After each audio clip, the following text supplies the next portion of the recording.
네, 안녕하세요. 12월 3일 화요일 출애굽기 32장 15절부터 29절까지의 말씀 가지고 신앙의 순수성을 변질시키는 것을 제거하라 라는 제목의 큐티 시작하도록 하겠습니다. 늘 하는 것처럼 말씀과 질문 해설까지 먼저 한번 쭉 읽으시고요. 그리고 다시 말씀을 최소한 한 번, 못해도 두 번, 세 번 연달아 읽으신 후에 다시 재생 버튼 눌러주세요. 지금은 일단 일시정지 먼저 하도록 하겠습니다. 네, 말씀 보셨으면 함께 이 말씀에 대한 내용을 좀 살펴보도록 할게요. 지난 토요일에 그리고 금요일에 이 금송아지 사건이 있었어요. 네, 우리 말씀에서 큐티 본문에서 금송아지 사건이 있었습니다. 그거에 대한 이제 뒤처리 과정이에요. 뒤처리 과정입니다. 이 금송아지를 만들고 섬기게 되는 데 있어서 아론이 거의 그 중심에 서 있게 되잖아요. 그 중심에 서 있다 보니까 모세가 그 아론에게 여러 가지를 물어보게 됩니다. 왜 그랬냐? 왜 이렇게 했냐? 네, 이런 걸 물어보게 되죠.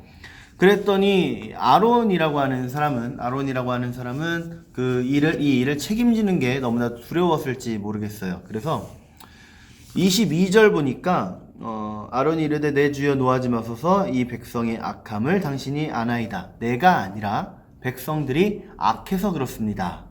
네, 그리고 23절도 보니까 그들이 내게 말하기를 우리를 위하여 우리를 인도할 신을 만들라.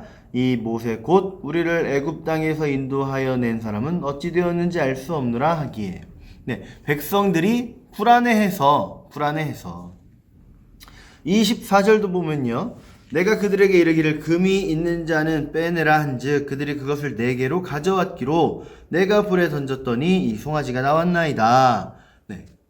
백성들이 금을 가져다 줘서 그리고 나는 그냥 그 금을 불에다 던졌을 뿐인데 금송아지가 나오더라. 네, 어찌 보면 황당할 수도 있는 그런 핑계를 대는 거죠.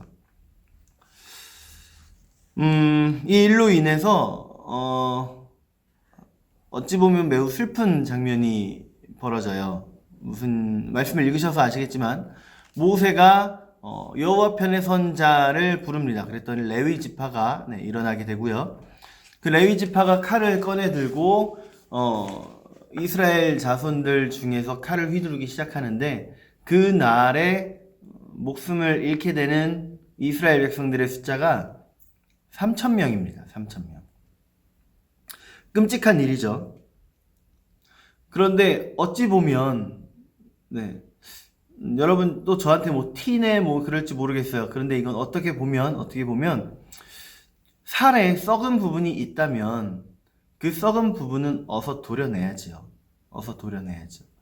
그 썩은 부분이 점점 커져서 팔 하나 잘라내는 것보단 살 조금 파내는 게 낫죠. 이미 팔이 다 썩었다. 팔 하나 잘라내는 게 온 몸이 썩어서 죽는 것보다는 낫죠. 썩은 부분만 도려내야 되는 겁니다. 그 과정이 아프고 괴롭기는 하겠죠. 그렇지만 그럼에도 불구하고 썩은 부분을 도려내야 내 신체가 건강합니다. 이스라엘이라고 하는 한 민족도 썩은 부분을 도려내야 그 민족이 여전히 하나님만 바라보면서 갈 수 있게 되는 거죠.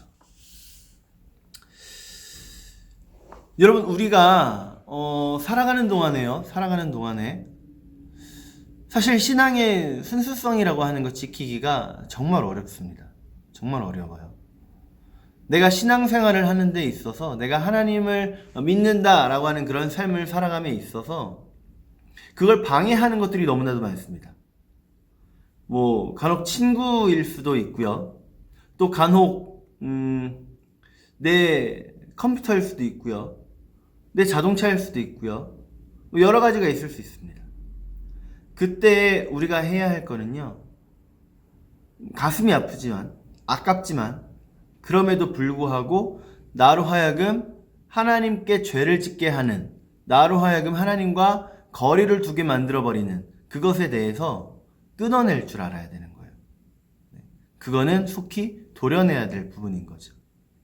여러분 우리가 오늘 하루를 살아가면서요, 내 삶을 한번 자세하게 들여다봅시다. 내 하루를 한번 잘 생각해 보면서, 네, 한번 살아가 보도록 해요. 그러면 내 삶에서 내가 하나님께로 더 나아가는 데에 그걸 방해하게 되는, 그걸 막는 내 삶의 요소는 무엇이 있을까? 나는 과연 그것을 처절하게 혹은 단호하게 끊어낼 수 있을 것인가? 네.